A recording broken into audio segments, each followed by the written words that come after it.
السلام علیکم پیارے بچوں، کیسے ہیں آپ؟ امید ہے آپ سب خیریت سے ہوں گے۔ آج ہم حاضر ہوئے ایک نئی ویڈیو کے ساتھ۔ چلیے اسٹارٹ کرتے ہیں اپنا سبق۔ پیارے بچوں، ہم نے اپنی پریویس ویڈیو میں صفحہ نمبر 11 کی پڑھائی کی تھی اور سوال نمبر 3 اور 4 اپنی کاپی میں لکھے تھے۔ اب ہم صفحہ نمبر 12 کی پڑھائی کریں گے۔ بچوں، اپنی کتاب کا صفحہ نمبر 12 کھولیں۔ اللہ تعالیٰ نے انسان کو اشرف المخلوقات بنا کر یہ اختیار دیا ہے کہ وہ اچھائی کا راستہ اختیار کرے یا برائی کا۔ اگر وہ اچھائی کا راستہ اختیار کرے گا، اپنی زندگی اللہ تعالیٰ کی یاد میں گزارے گا، مخلوق خدا کے ساتھ نیکی اور بھلائی کرے گا، تو یقیناً اللہ تعالیٰ آخرت میں اس کو اچھے کاموں کا اچھا بدلہ دے گا۔ ایسے شخص کے لیے جنت ہوگی اور وہ ہمیشہ ہمیشہ اس جنت میں رہے گا۔ اس کے برعکس اگر ایک شخص اللہ تعالیٰ کی عبادت اور رسول اللہ صلی اللہ علیہ وآلہ وسلم کی اطاعت اور فرما برداری سے غافل رہے گا اور اپنی زندگی برے کاموں میں گزارے گا، تو ایسے شخص کو دوزخ میں ڈال دیا جائے گا، جو بدترین ٹھکانہ ہے۔ پیارے بچوں، دنیا کی یہ زندگی ہمارے لیے بہت بڑی نعمت ہے۔ ہمیں چاہیے کہ اس نعمت کا پورا حق ادا کریں، اپنی زندگی اللہ تعالیٰ اور رسول اللہ صلی اللہ علیہ وآلہ وسلم کی تعلیمات کے مطابق گزاریں اور آخرت میں جنت کے حقدار بنیں۔ بچوں، اللہ تعالیٰ نے انسان کو اشرف المخلوقات بنا کر اس دنیا میں بھیجا ہے۔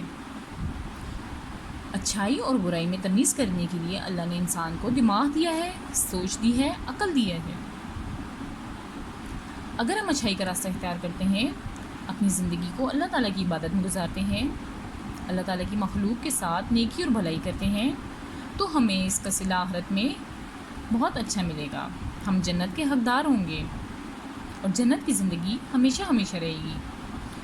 اس کے برعکس اگر کوئی انسان اللہ تعالیٰ کی عبادت اور رسول اللہ صلی اللہ علیہ وآلہ وسلم کی اطاعت اور فرمانبرداری سے غافل رہے گا، اپنی زندگی برے کاموں میں گزارے گا، ایسا شخص دوزخ میں ڈال دیا جائے گا۔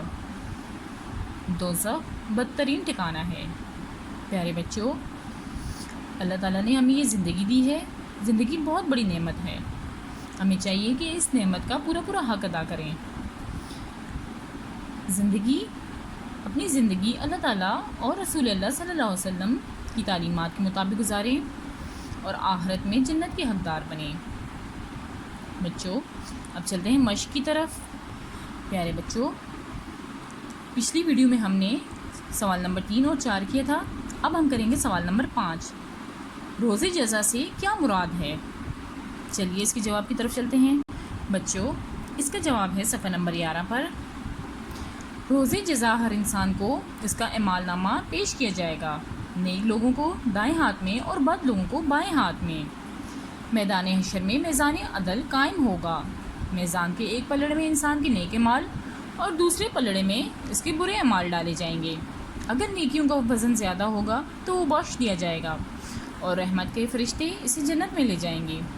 اگر برائیوں کا وزن زیادہ ہوگا تو دوزخ کے فرشتے اسے دوزخ میں ڈال دیں گے۔ سوال نمبر 5 کا جواب یہاں سے یہاں تک ہے۔ بچوں، یہ آپ نے اپنی کاپی میں لکھنا ہے۔ اچھے سے ملتے ہیں اپنی اگلی ویڈیو میں۔ اللہ حافظ۔